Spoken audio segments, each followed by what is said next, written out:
All right, and we're live. This is a rogue typing interview for Objective Personality System. I'm here with Kevin. Just trying to get a understanding of who he is and see if we can figure out where he fits into the Objective Personality System typing method. So, Kevin, how's it going, man?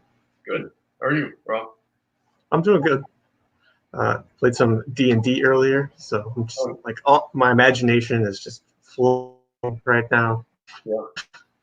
Have you ever played any games like that? I've been tempted. I've been on the edges, like watching other people play before, but I've never played myself.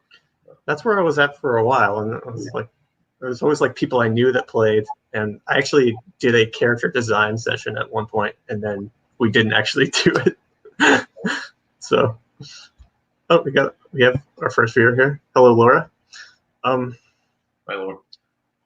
So, any other games that you're into? Like, I've never done D&D, but I saw stuff about comic conventions.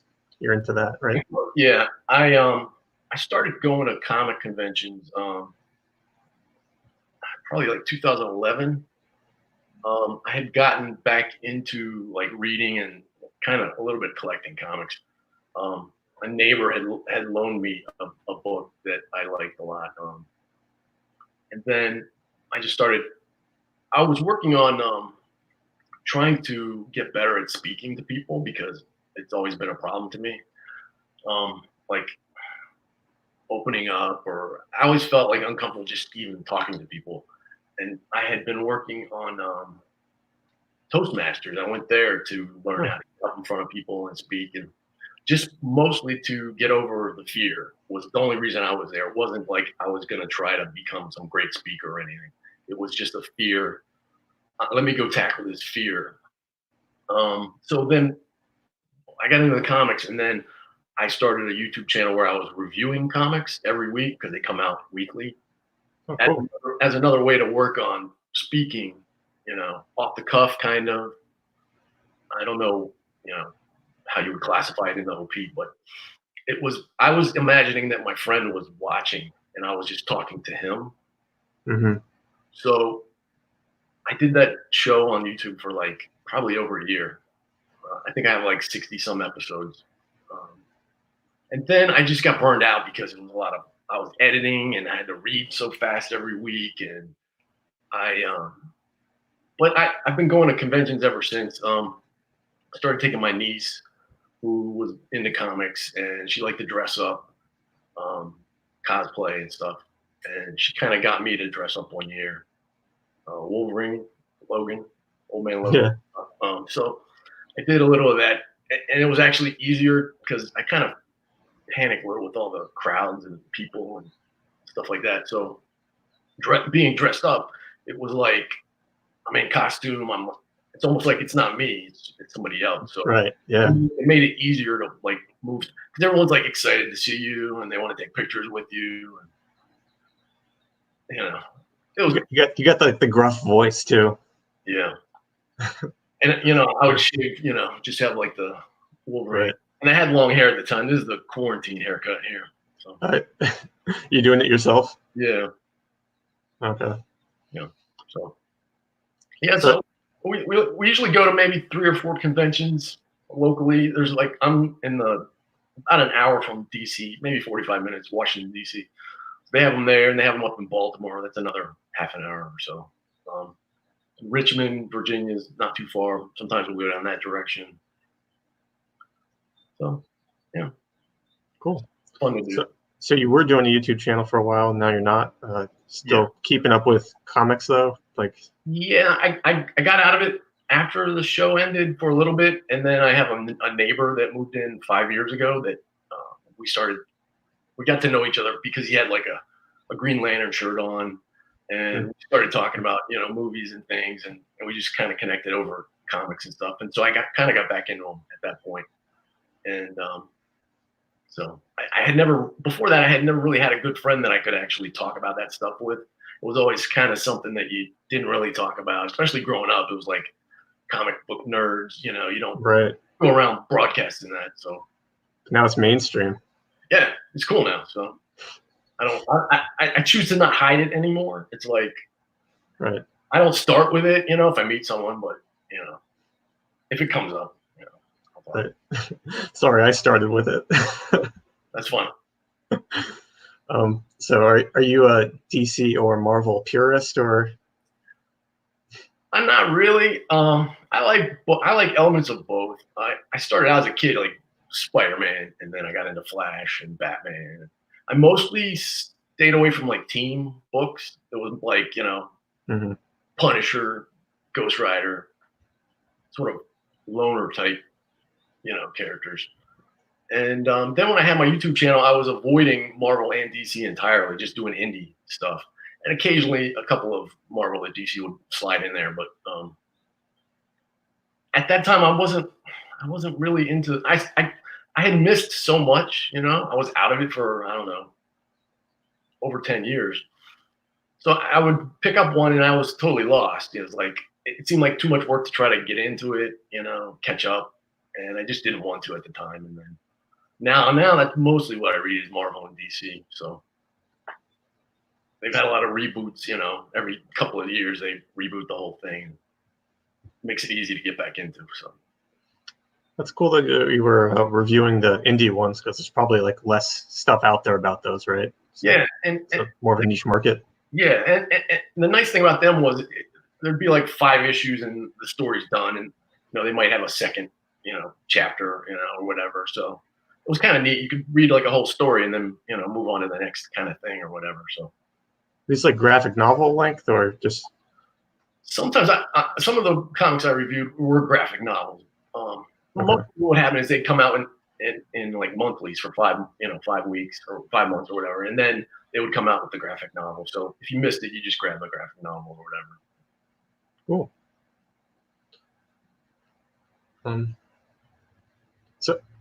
So how does it feel now that the superhero thing has become mainstream? Is that like weird to you, having grown up like trying to hide it a little bit, or? It's pretty weird. Yeah, like it kind of happened slowly, I guess, right? But it happened pretty slowly. Yeah, I remember when the first couple of movies were coming out, like the old Batman movies, like in the late '80s. Yeah, they were pretty cheesy. It's hard to watch them now when you go back. Yeah, and the old Batman show was even cheesier than that, right? I grew up watching that a lot. So and the old Superman before that, we watched that a lot in reruns as a kid. So it's been weird, especially like you expect the characters to be a certain way, from the comics, and then they change things in the movies, and you have to sort of wrap your head around it. It's a different sort of universe or whatever. Like when the first Spider-Man movie started coming out, every time they would change things, that kind of annoyed me. It was like he wouldn't do that, or he dated this girl before that girl, that kind of nerdy stuff. So yeah, it's just like that. We'll redo the timeline over and over. Yeah. You just have to relax and enjoy it for what it is. Yeah, definitely. It's like they've rebooted Spider-Man so many times. Yeah, I know. Yeah. Even with just the movies, like I can't even imagine how many times they've done it in the books. Yeah. So, yeah. Cool. So some of the other hobbies you mentioned surfing. I kind of wanted to talk to you about that a little bit. Like, how often do you get to do that? Is that like? I don't get to do it much these days. I did it a lot. Like after I finished high school, I got into it for about 5 years, and then when I got married, I took my surfboard on our honeymoon. We went to the beach, Nags Head, or not Nags Head. We went to Hilton Head, South Carolina, and it was like flat the whole time, so I didn't surf. And then we moved away, and we weren't close to any beaches for a long time, and I kind of just stopped doing it. And then when my niece and nephew got a little older, and they moved kind of close to Virginia Beach, I would go down and visit and take them to the beach, and I was like, I need to get a board again now that I'm doing this more. So I got a board, and I would take them and try to help them learn how to surf and stuff. And but then like 5 years ago, I had an issue with discs in my spine. I had to have 2 discs removed, and like they put like a fake disc in there. And then the doctor told me I can't go surfing. So I was like, Oh man. You got to be kidding. I just got back into it, and now I can't do it. I'm like, I'm probably going to do it, but, I'll just be really careful. But I don't know. My wife doesn't want me to do it. She's like, just stop. Don't do it. But, I mean. This was recent, you said? 5 years ago, yeah. Oh, okay. So have you gone? I've gone, yeah. Don't tell her. But yeah. And sorry. I'll take the boogie board and say that I'm just boogie boarding or whatever. But no, she knows I've gotten up. But I'm like, I'm being really careful. There's not big waves or. Do you have any big accidents before, or? I had one minor thing where I was out by myself one time, which it's not a good idea to go surfing by yourself. But it was really shallow, and I was surfing in, and it was choppy and everything. It threw me off, but I was thinking that it was deeper than it was right there. So when I put my foot down, I was expecting to go down farther, and I hit the ground really fast and twisted my ankle. I had to drive with my other foot to get home, like put one foot over there. Ooh. Yeah, it was a little scary, but it wasn't like broken or anything. It was like, yeah, it wasn't like you were like underwater though, right? No, a couple of times we've gone out. A lot of times on the East Coast, there's not really great waves. So like when the hurricanes would come, is like everyone rushes out there to get some cool waves and stuff. So it's pretty scary sometimes, Yeah.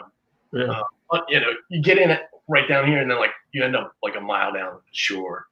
You have to get out, walk all the way back. It's like, it gets tiring. It wears you out really fast. Yeah. So, but I like the exercise of it. I like being outside. There's like a meditative like quality to it because you're sitting there, you're waiting for the right wave. You're not thinking about stuff. You're just focused. I really I value, I guess, that The meditative aspect of it. a lot. Yeah, just sitting there like you're just focused. You're not thinking about stuff. It's like. Is there anywhere else you get that in your life, or is that kind of a rare thing? I draw, like I do art, and it's kind of similar thing in that. And I do meditate for just. It's helped me a lot to,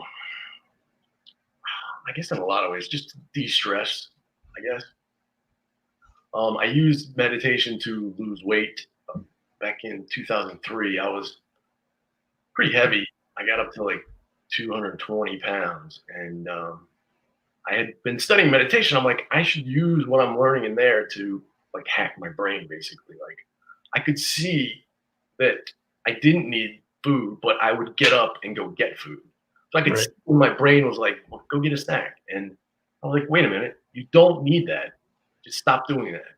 And I could catch myself through meditation, like seeing the thoughts coming up, and I don't need to go down that path. I can choose to not do that. And in like 6 months, I lost 60 pounds.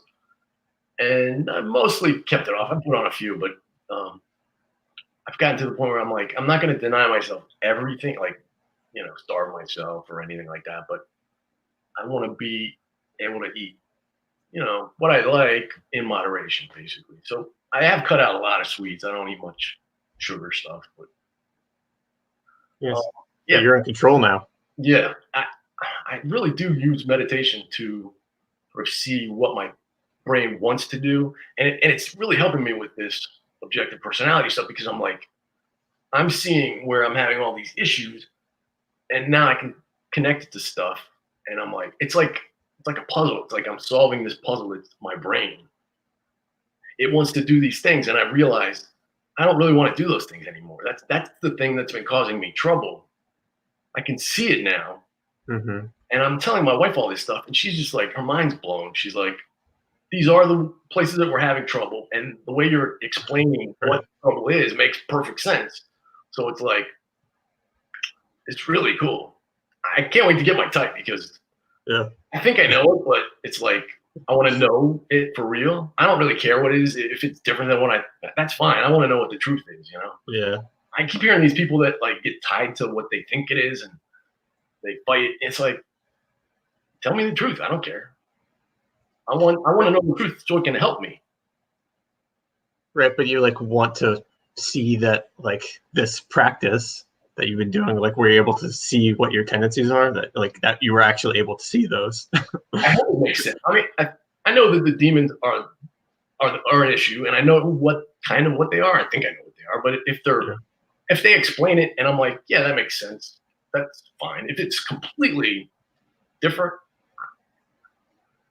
I'll have to deal with it. I'll have to process it. But I don't have any fear that I can't do that.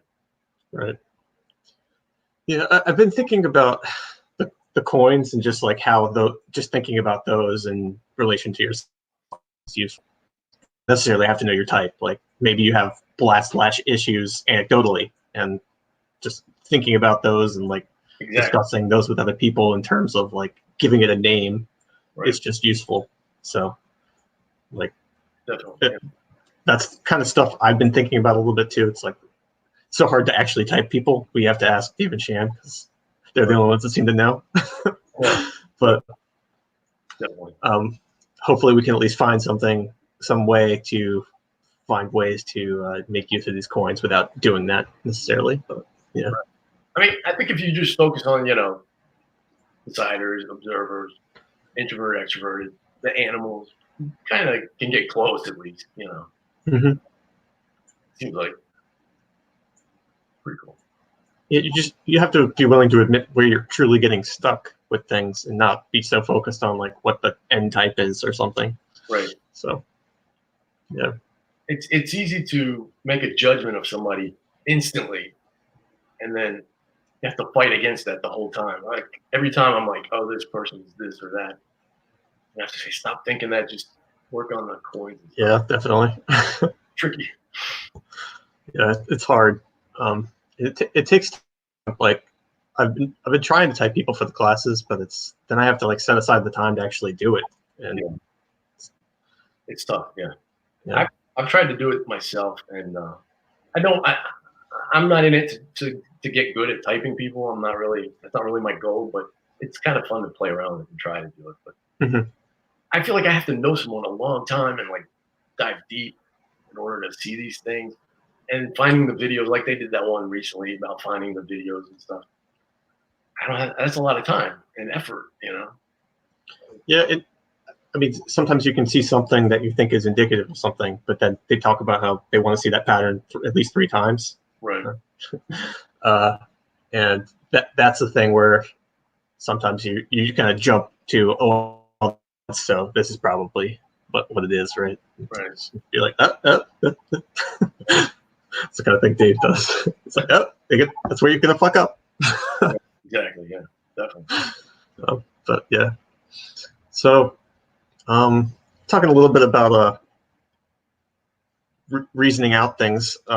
You're a programmer. What's that like for you? Have you always been a programmer, like since college, or when'd you get into that?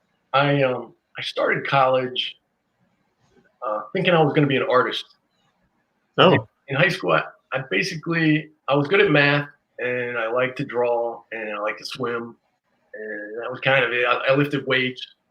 So it was like, well, I'll draw. It's easy. I like to do it. And then I got into college, and I started out as a fine arts major. And I'm in all these different art classes, and I could tell the people in the classes with me, they were taking it so seriously, and like they were really good, and they had like this imagination that I didn't have any of that. It was just fun for me. It was like a hobby. I clued into that kind of, pretty quick. And then I realized I don't want to spend all this time studying art. I need to figure out what I'm going to do. So I changed majors a bunch of times, trying to figure it out. And then my dad was a programmer. He got into programming about 1975 when I was a little kid. And then we had computers around sometimes at home, and he took me into his office, and I got to see the big mainframe computers and stuff. And he would do the programming on like those punch cards and stuff and beat them into the computers. So I got to see all that as a kid. And then he was just like, just take a computer course and see what you think of it. Programming course. And I was like, okay, I'll do that. Because I was like, I need to figure out what I'm going to do. And I took Pascal as a programming language. Back then, that was like the basic, the thing that everybody took. And I took it, and I was just like, crap, I love this. Because I had always grown up like doing puzzles and Rubik's Cube, all that kind of stuff. And I loved it. I loved working on puzzles. So it was like programming was like math, puzzles, it's like language. It was like perfect. I loved it. So I switched to that major and got a 2-year degree in that. And then my dad got me an interview at a company that was looking to hire COBOL programmers. It's another programming language. So I had taken a COBOL class at another college after I got my 2-year degree. So I had COBOL, and they hired me with just a 2-year degree. So I've been at that same company since 1995. So I had to learn a couple other languages when I was there. Natural is another programming language, which is like the mainframe language. Okay. So I'm a mainframe programmer. And I remember in '95 when I got the job, people were like, "You don't want to get into mainframe. Mainframes are going away." That's what they tell me. I'm a programmer too. So. I'm still doing it. So it's like, I can see how they are kind of going away. And now they actually are, but yeah. I'm now that like these big companies, they're training people. Like where I work, they're training people to maintain some of this old stuff. So yeah, well, I just saw something about the New Jersey or Delaware. Somebody was looking for like COBOL programmers because like all their systems are like in trouble now or something. Yeah. So where are you at? Are you on the East Coast or where are you? Yeah. I'm in Pennsylvania. Oh, okay. Not too far away. Yeah, I work in like the healthcare industry. There's a lot of like old insurance apps built on COBOL programming. Right. So, oh, cool. Yeah. I work in the more front end stuff, so I don't do any of that myself, but we call transactions and things like that. So. Oh, nice. Actually, interestingly, went to college for computer science and art. So really? Oh, wow. not similar. Well, when I got to the art thing was more like, I don't know what I'm going to do with this, but I can do a double major, so let's do it. Yeah, when I was sitting there, I was like, do I want a job where someone's like telling me, create this art, create that art? I'm like, I just want to create what I want to create. I don't want someone telling me. It's like, I just want to do what I want to do. It's like, I don't want someone to do this. So when I got my job at this company, they paid for me to go ahead and get my 4-year degree. So I went and did that. I started out pursuing the computer science at first.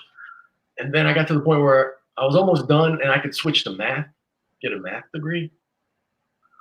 So I was like, I knew people that were computer programmers that had math degrees. I'm like, I'm already I was working at 5 years already at that point. So I was like, let me just switch to math because I loved it. And I got to take logic and stuff like that, which I loved. And it was still,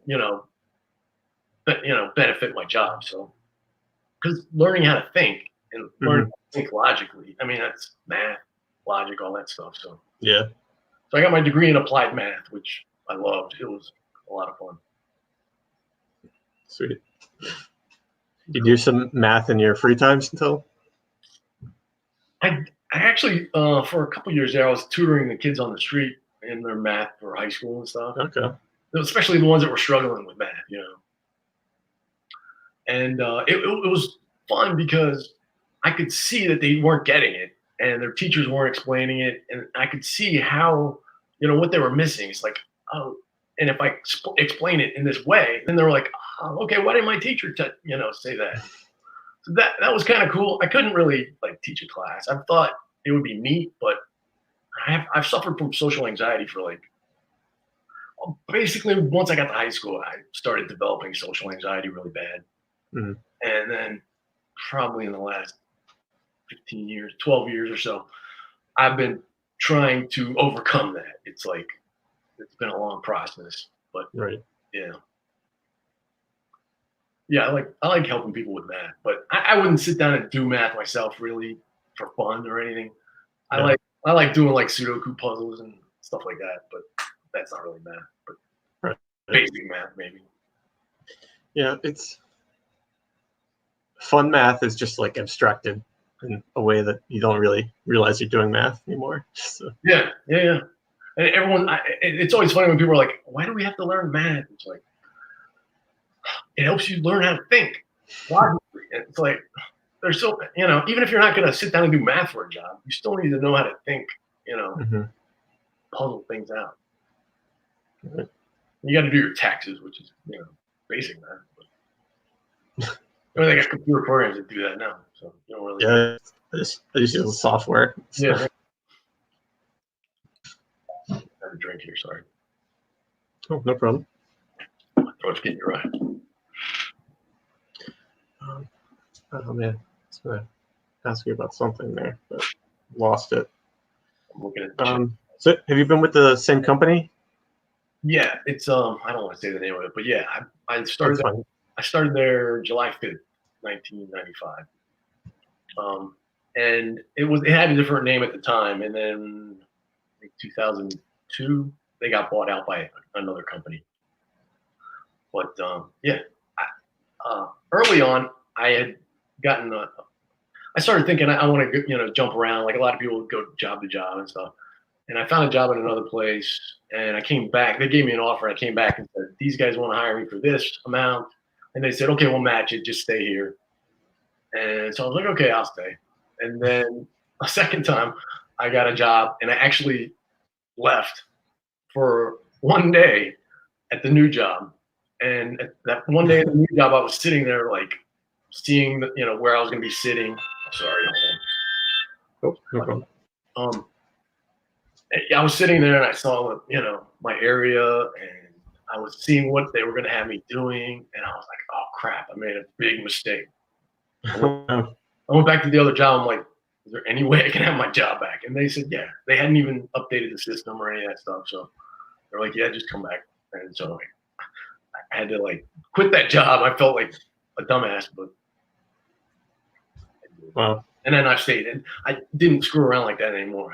I told them, I wouldn't do that anymore. So they were cool. Do you freak out on that day? A little bit. Like quite a day. It was, and the bad thing is it was a relative of mine who I had just not that long ago met. I had a whole side of my family that I had never really even known existed. And so I met a bunch of them. And then this one guy, he lived, like half an hour from me, which I had never even known. And he had a software company, worked with the military and stuff like that. And he hired me. It's like, I'll give you a job and teach you and all that stuff. And so, it's family. So you're like, I should do this. And then I went there and I was like, oh crap. And then how do I tell him I don't want it? Then I was humiliated. It was it was hard.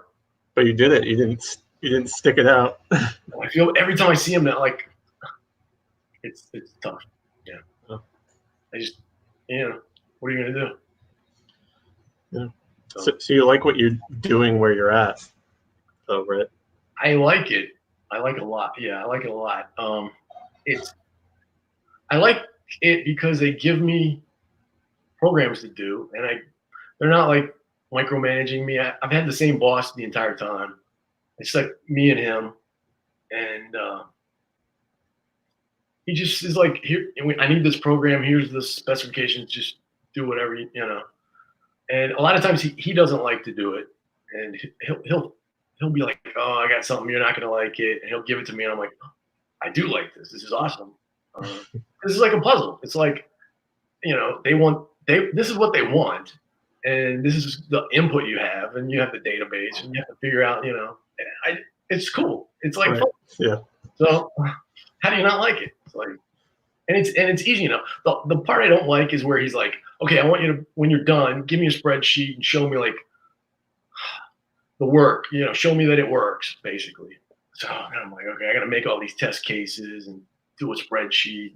And show, this was what I was expecting, and this is, that's like the worst part of the job. But I've gotten to where I can do it. It's I don't love it. That's not fun. It's like, I want to do the fun stuff. I don't want to fuck around with data and stuff. So I get that you have to show that it works. And yeah, it's like relating it to your drawing. It's like the act of creation, and then if someone was to sit down and analyze it, make you explain why you did everything the way you did it. Why is this line right here? What's this color? Yeah, it's not. Yeah, It's because I know up here, like I do all the thinking ahead of time. So when I sit down and write the code, it's easy. And then a lot of times it cracks me up when he's like looking in the code to try to find the problem, and I'm like, it's the data that's the problem, or the database, or the input's got to. He wants to go straight to the code. He thinks the code the problem, and the code's never the problem because I think about it and I test it before I go to him. So as soon as there'll be a problem, and I'll see the code in my head. I'm like, okay, that doesn't make any sense. And I go look at the data. I'm like, oh, this record over here is bad, or there's a missing record on the database, or it's usually a data problem. So if it's a program that I'm updating, that's a whole different story. It's like an existing program that I didn't write, and I'm going into it. Okay, yeah, I'm gonna check the code first, but it's fun. Right. I enjoy it. So do you work with many other people? You mentioned your boss, but no, I used to be in the office. I work from home now, maybe like 10 years. Well, of course now. Yeah, now, of course. But like 10 years ago, they moved everybody to cubes. I had my own office, had a door, My job is being inside of here, thinking, and then writing code and thinking some more, and having people everywhere talking on the phone and chit-chatting and walking by. It's like, how am I supposed to? So I got like the noise canceling headphones, tried that for a while, and it was like, it sucked. So I worked from home like 3 days a week, and they came around and they were doing attendance, and they were like, "We got to take your cube away from you." I'm like, you gotta be kidding me. So I went to my boss. I'm like, is it all right if I just work from home and come in like 1 day a week, and you can like reserve a little cube? So I did that for maybe a year, and there'd be days I'd come in and I would never interact with my boss at all on that 1 day. It's like, why am I coming in 1 day just to sit here? I can stay home. So I just stay home all the time now. And my boss, we have like the Microsoft Teams thing where we can talk on the phone and like see each other's screens and talk about code and stuff. So we do that maybe once a day. I used to really struggle like being on the phone. That's something I'm working on now. Like, especially someone I don't know. And like these interviews, I've done a few now. I'm trying to get better at just talking to people and just not being in my head the whole time. Like it's a struggle sometimes to like form sentences and speak to people. And now I'm just trying to like chill out and just speak and not think so much. But like talking on the phone with him, if I can't see the person, it makes it even more hard. Like calling people I don't know to ask for things. I hate doing all that, but yeah, that's the kind of stuff I'm working on now. Is trying to not be up here so much that I can't interact with people in the real world. I'd rather send a text or email or like these videos now. This is a little bit easier, and everybody in this community is pretty friendly and stuff. So it's not like I'm like, oh, this is gonna be a scary interview. This guy's gonna, do something. Everybody's friendly, so that helps. I think you're doing a great job. Thanks. I was pretty nervous before we started, but Me too. I meditate for about. I don't even have to say that much, but I always get nervous. You don't seem nervous at all. I'm good now. We got started. We're good. It's like the lead up. It's like, oh, what am I gonna get like jammed up here and just like not know what to ask? And when I have a question and I forget it, it's I get focused on that. But little stuff like that. I'm still new to this. But yeah, just you and your boss. Is anyone else under him? Like there's a team. I don't want to describe it, but part of our team is a different location. We have about maybe 4 people in this kind of area, but most people. My boss is the only one in this area that goes into the office. Everybody else works from home, and then we have a whole nother part of the team that's in a different location. But he interacts with them, and then I get information from him directly. So I do interact like a funnel. But yeah, it's a funnel. Like no one else would call me. Well, the big boss and then maybe one other person up there, they could potentially send me an email and say, "Hey, do this" or whatever. Which I'm like, okay, that's fine. So you're not interacting with people too often, and you kind of like that. I love it. Yeah, that's what I'm hearing. I, you want to at this point, code. At this point, now that I'm trying to work on this stuff, it would be nice if I had more interaction actually, because that would help. But I'm seeking out interaction in other ways. But yeah. Right. But I have avoided, like, you know, in my career, it's like you could take turns and, you know, I could go in a direction where I was managing people or something like that. And I've kind of stayed away from that because I'd rather just do the work myself. I've had one incident at work where they wanted me to, like, be in charge of this little project. And, like, I had 3 or 4 people helping me with it. And I had a hard time, like, delegating and, like, not doing the work myself. That was because you send emails or whatever, and then you don't hear anything. And I'm like, I could just work like 5 minutes on this thing and have it fixed myself. I had to, like, I'm doing a little bit of that myself at this point, and like, so it's frustrating. People don't think the way I do. It's like, just jump in there and fix it. Yeah, I did it a couple times, and I was like, I shouldn't be doing that, but it's hard enough. It's difficult to get it to the point where you're like, well, this is like the kind of thing we need to do, but then they're like, well, how do I do those things? And it's like, well, I don't want to like tell you what to do because then you're not going to learn anything. Yeah, exactly. I don't want to not tell you enough stuff, but I don't want to tell you everything. So yeah, I've had difficulty with that too. It's tricky with programming. So, and it's. My boss will want to sometimes have me walk them through the code. So I'll share my screen and, like, I'll be walking through it. I don't know. It's a struggle sometimes because he wants to jump around, and I have to try to think how to explain this in a way that he's gonna get it. And it's a challenge sometimes, but it's good for me, I think. But he knows how to code as well? He does, but he doesn't love it. He'll do it sometimes, but he doesn't love it. He'd rather do other things. He'd rather play with spreadsheets, actually. But, I like doing that every now and then. He's a total good guy. I love the guy. But, yeah, he doesn't love coding like I do, for sure. So what about friends outside of work? Anybody you hang out with on a regular basis? Now you have a bit of a family as well. Yeah, I have a wife and a daughter. Probably keeps you busy. Yeah. Wife and a daughter, you said? Yeah. And I have a few friends that are into, like, the comic book stuff. We did like drinking draws at the local comic book shop where and they'd have, like, a bunch of drinks and somebody would teach how to draw something. That's cool. Great. Yeah, I like doing those. I don't have a ton of friends. I have a lot of friends on Facebook that I know from, like, high school and stuff like that. That I'll see them occasionally. Keep in touch with some friends from high school. How'd you keep in touch before Facebook? I really didn't. I have, like, my best friend from high school, and I had, like, 2 best friends in high school actually, and I would keep in touch with them some. Like, I had their phone numbers, and I would call them occasionally, but none of us are real good at keeping in touch. So, my one friend from high school, I'll text him on his birthday every year. He lives up in Pittsburgh. Okay. We went up and visited him a couple times. Stayed with him. Yeah, I don't have a ton of friends. It's always a struggle to get to know people.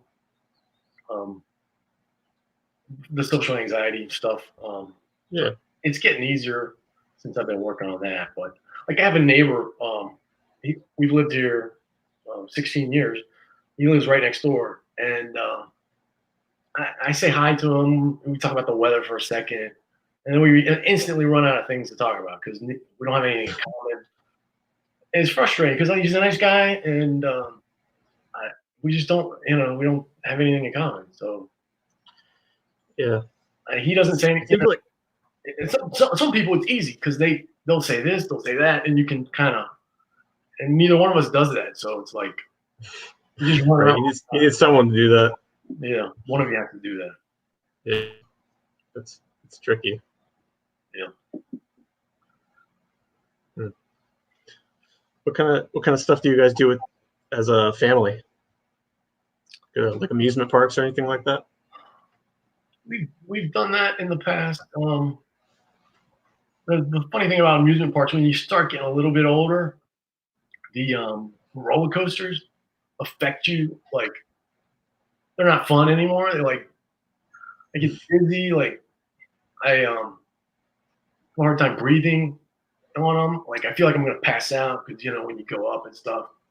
So I love roller coasters, but it's like I can't really handle them as good as I used to. So we don't do parks that much anymore. We'll go to my mother-in-law's and visit, and my dad, we visit him some. And then my aunt, my niece, and my nephew, my sister, we go visit them some. But and then the comic book conventions, we do those a lot. My daughter's disabled. I didn't mention that. She's in a wheelchair. She's going to be 22 in July.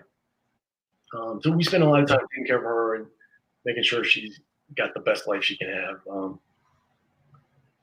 So that's been the focus of a lot of our time and effort and stuff. Is you have to like find things to do that you can include her and stuff. And we don't have people that can really take good care of her. My mother-in-law is getting older and stuff, so we don't have any.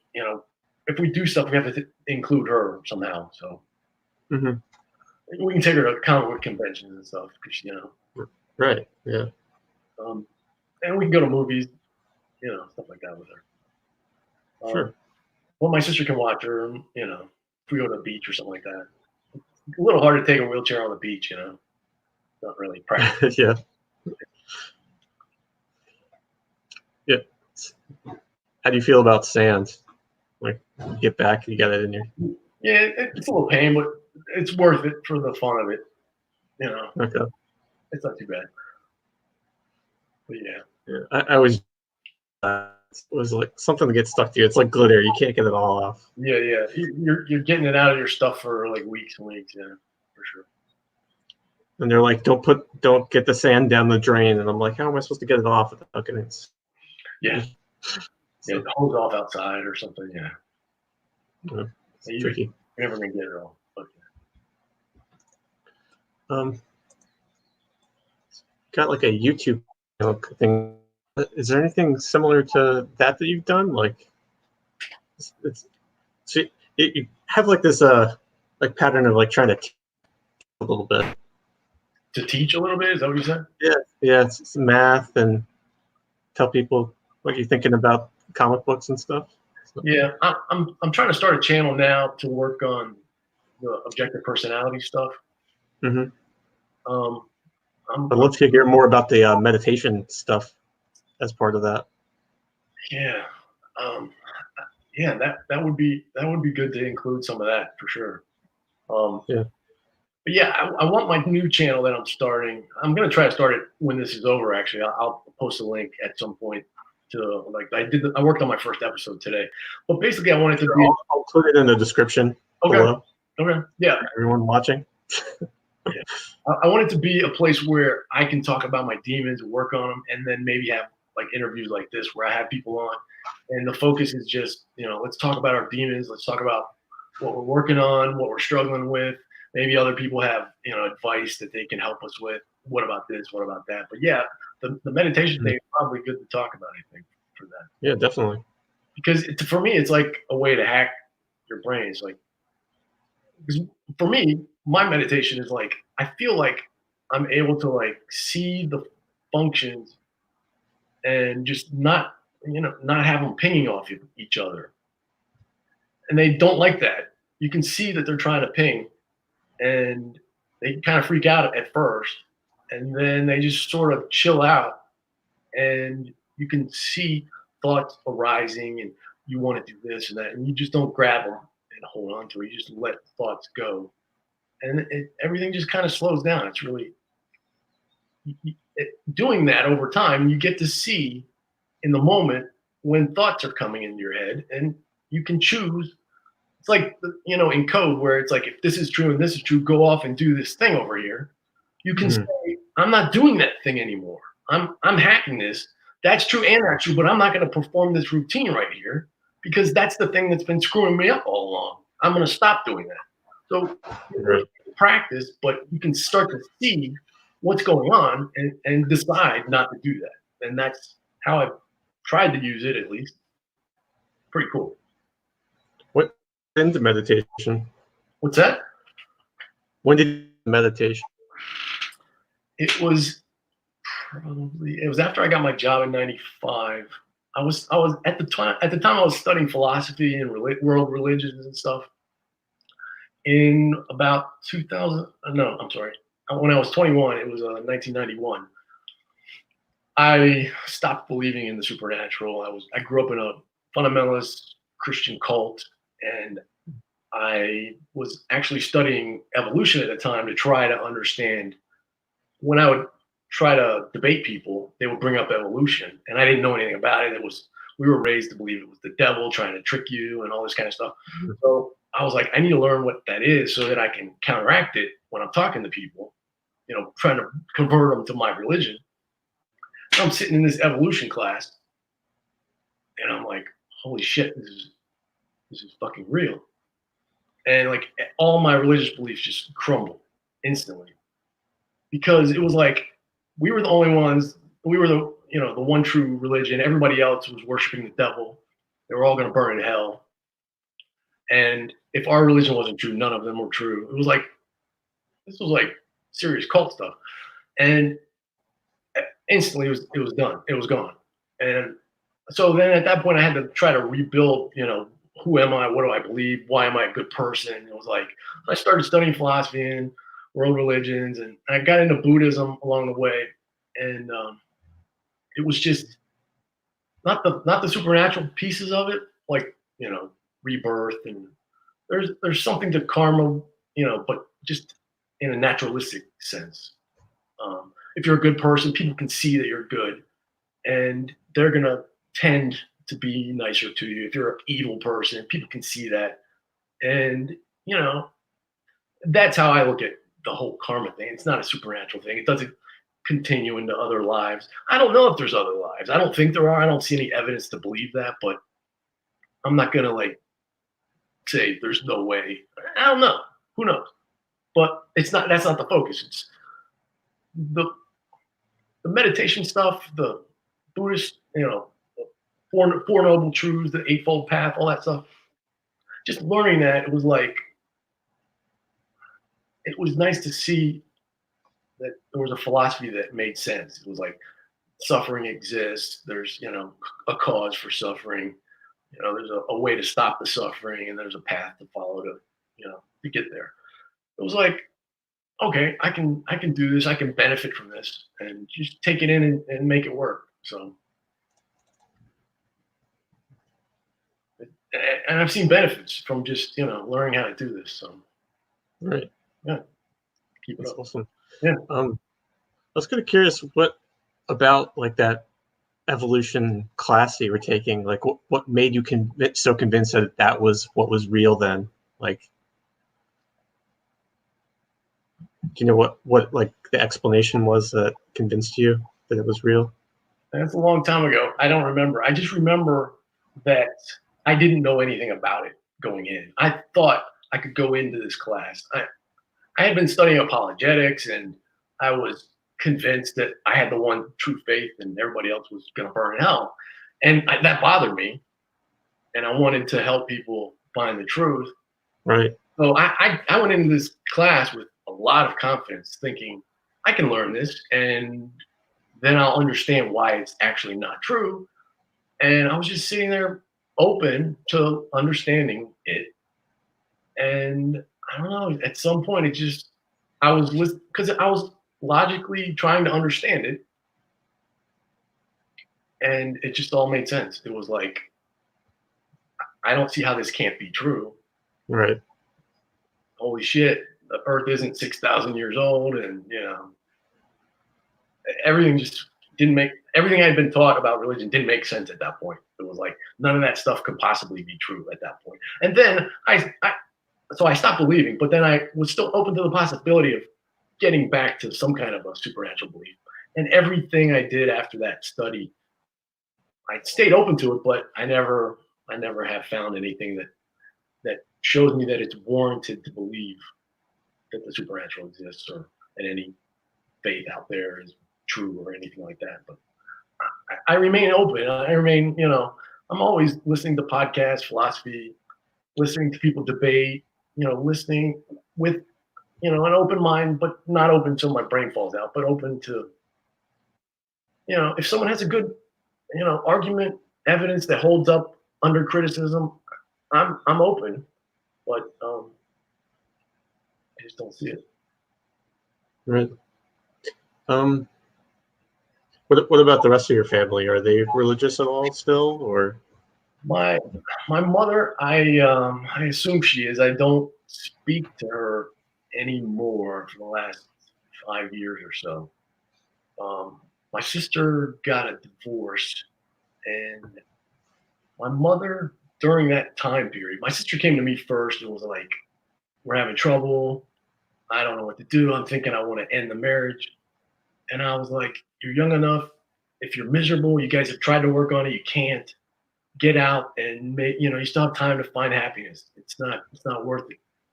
And so, and this was like the worst time of her life. And my mom basically stabbed her in the back and sided with my brother-in-law. And he was just not on, my mom was just not on my sister's side, where I'm like, this is your daughter. This is the worst time of her life. You're not there for 100%. It's like, the hell's wrong with you? So I confronted my mom. I'm like, this is bullshit. Why are you doing it? What's wrong with you?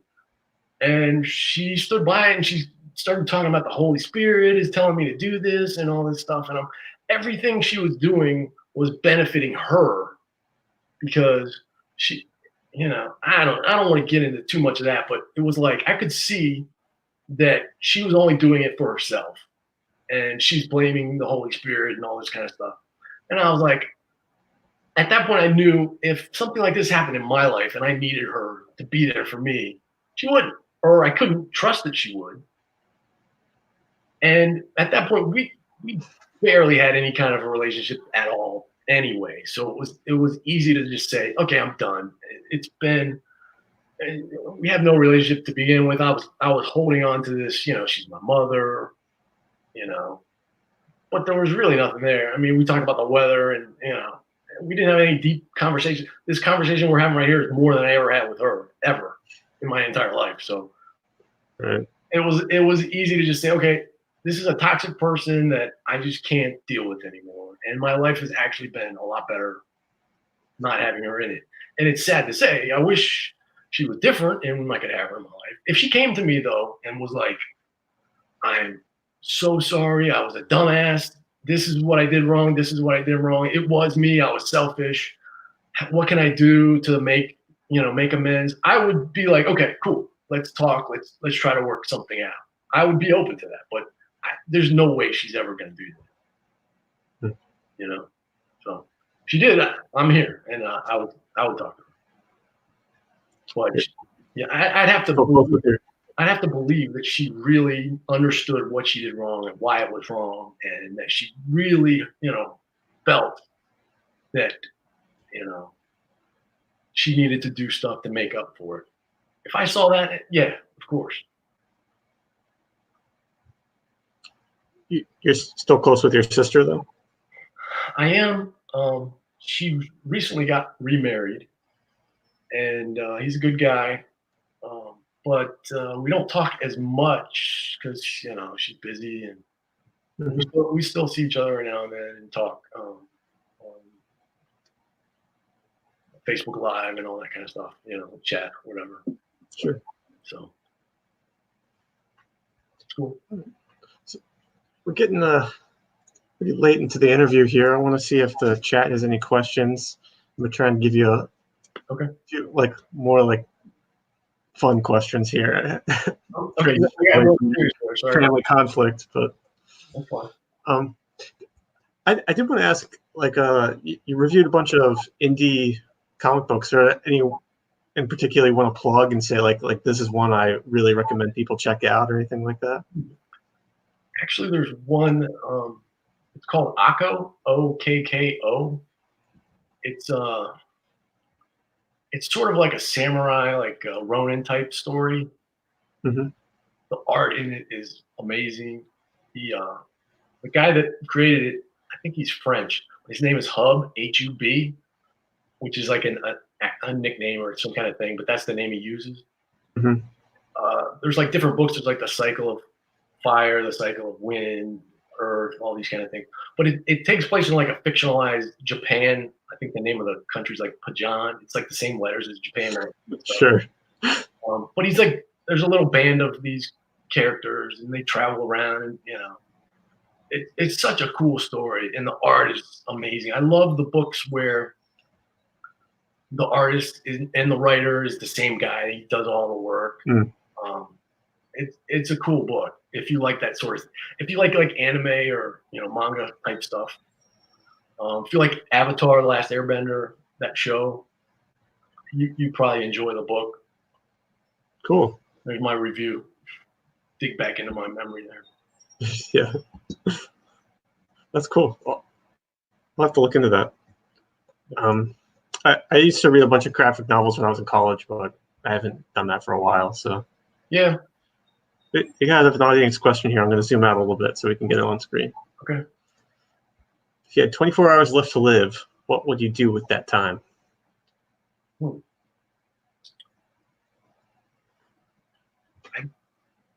think I would probably want to spend time with my family for sure. And I think I'd want to be outside. Just hopefully it would be nighttime. I could stare up at the stars and just think about the universe and stuff like that. And hopefully just be with my family, just chill, just think about existing. You don't want to sleep that last night. No, not at all. Got to look at the stars. Yeah. Thank you, Laura.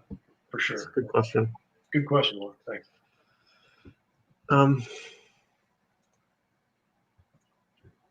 Do you have you ever considered making your own graphic novel, or have you? I haven't, but I do art. Every October, there's this event. It's called Inktober, where you do one drawing per day for the whole month of October. I've done it 4 years in a row. I think I only missed like one drawing on one day, and then I made it up. But my buddy who lives 2 doors over, he's an artist, and he does a lot of art. He's really, really good.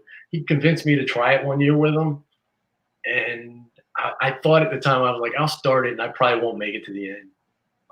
But then once I got into it, I was like, I have to.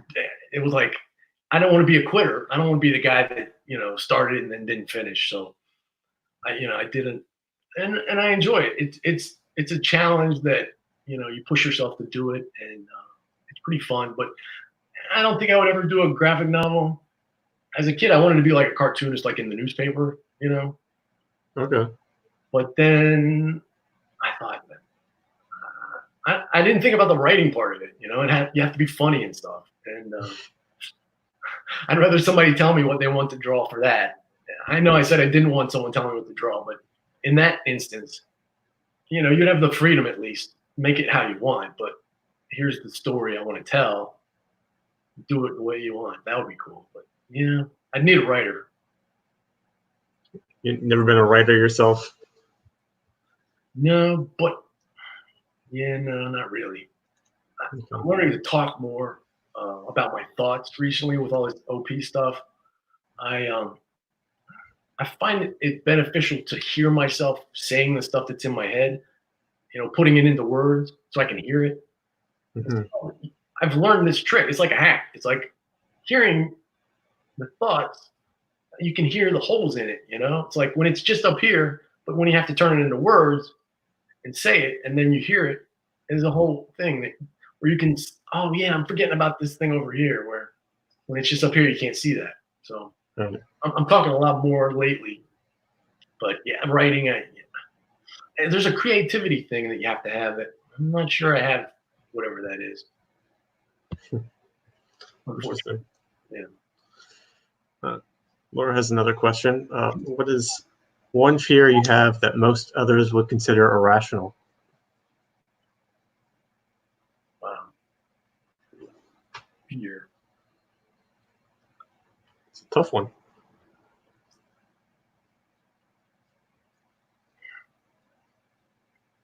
I guess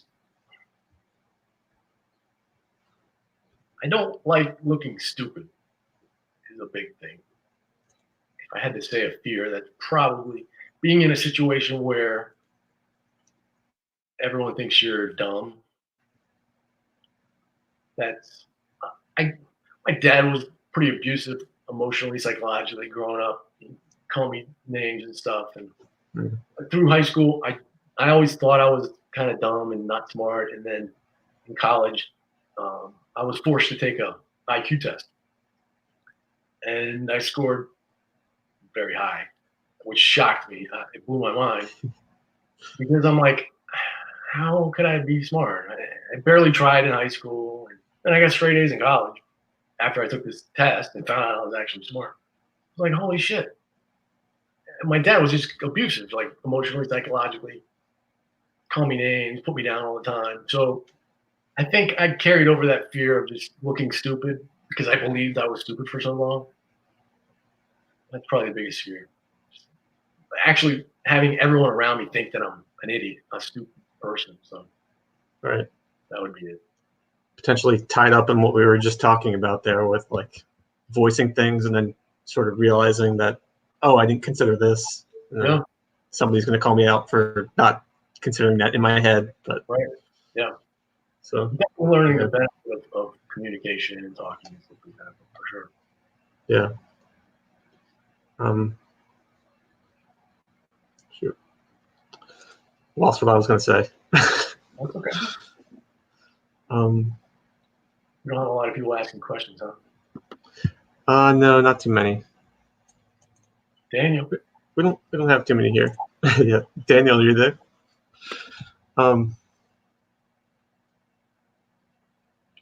It's a holiday weekend here in America, so maybe people are busy. Oh man, I totally. What were we talking about?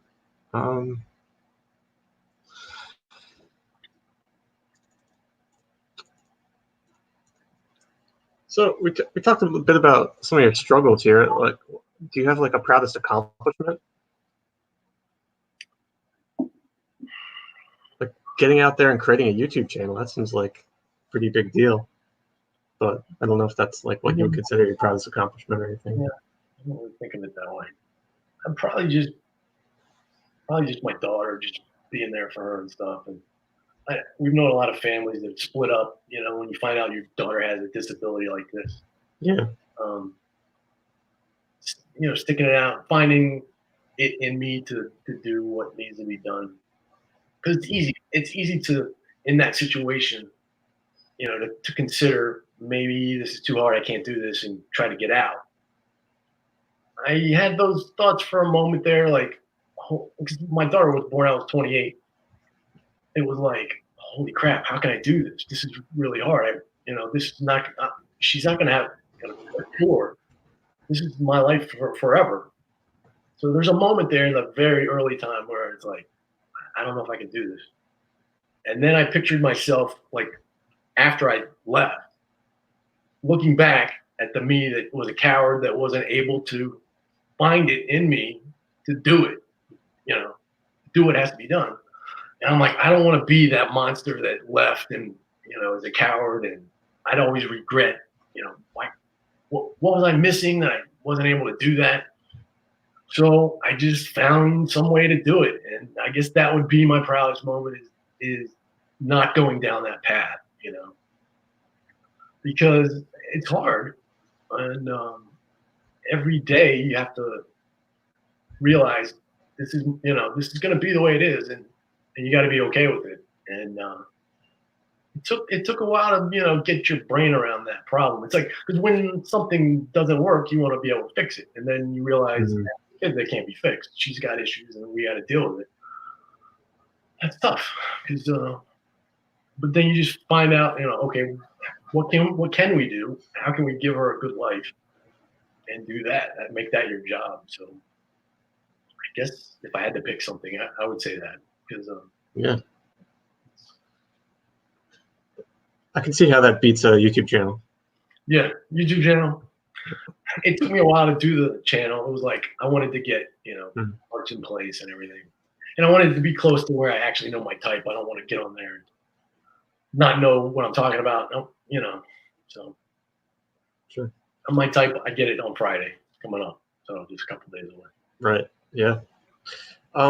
So you talked a little bit about planning stuff out. This is actually what I was thinking about asking you about. Do you find it like difficult to plan stuff out, or like you really want to do that? I hear a lot of people talking about planning and stuff. Our life is pretty much structured because of the situation we have. Right now, the thing I'm trying to plan is what am I going to do when my job finally ends and I have to find something else. So right now, I'm kind of in the early stages of figuring that out.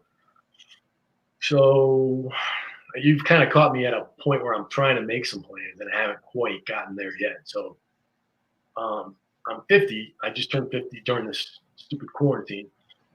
I got to be able to work another 20 years. Did you have a big party? Yeah, nothing.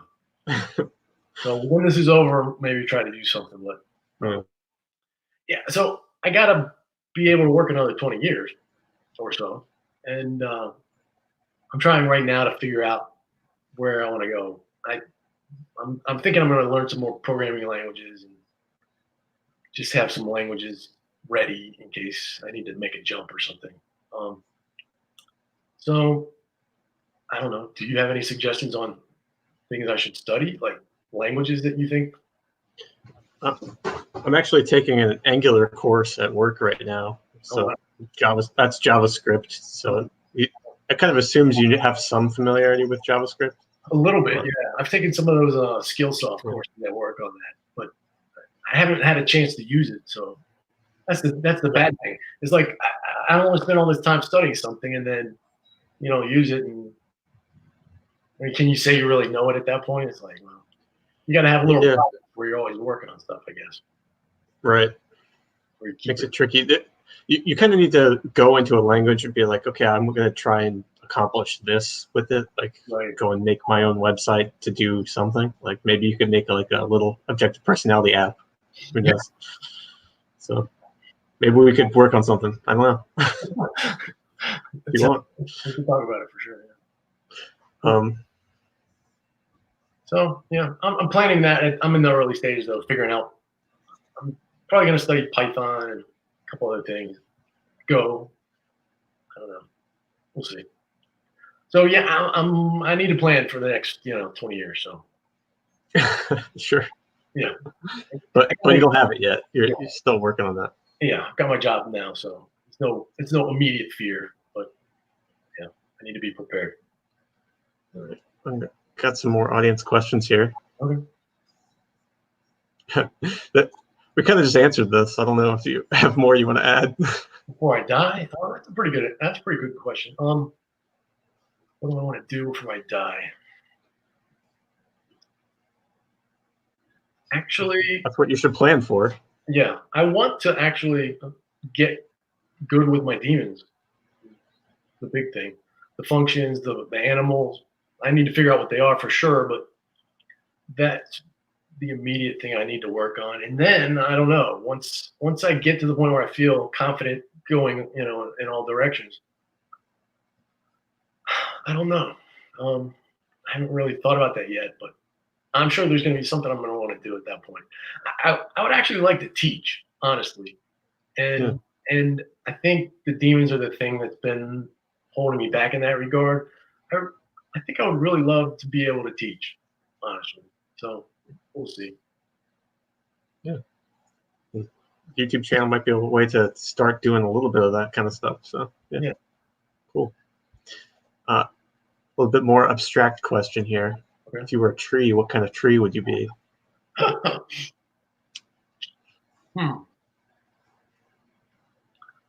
That's a strange question. It makes me use parts of my brain I'm not used to. I would guess something that would bend in the strong winds. Maybe something like a bamboo tree or like weeping willow, something that can really move. Something like that. Something that's strong, but it's, it can hold up for, strong storms and things like that. You guys are making me NF here. Yeah, that's a good answer, I guess. Okay, cool. All right, another one here. If you could choose an animal that represents your personality, what would it be? Kind of similar kind of thing. But. Pretty good.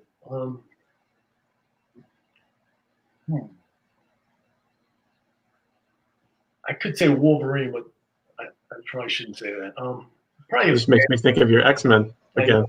Probably a bear. Something big. Yeah, kind of quiet, kind of tough. Yeah. Let's go with that. Bear seems good. All right. So we're at an hour and 11 minutes here. Is there anything else you want to wrap up with? Say before we go? No. Thanks for doing this. I enjoyed chatting with you. Yeah, thanks. Kevin's working on the YouTube channel. We've mentioned it a few times here, and I'll link it in the description below so you guys can check that out at some point. But also remember to check out the forum. Also should be in the description so you guys can let us know what coins you're seeing for Kevin here. He's getting his type back on Friday, so submit them soon so we can see how close you guys got to where Dave and Shannon got with. All right. Okay. Thanks, everyone. Thanks, guys. Bye. See you guys.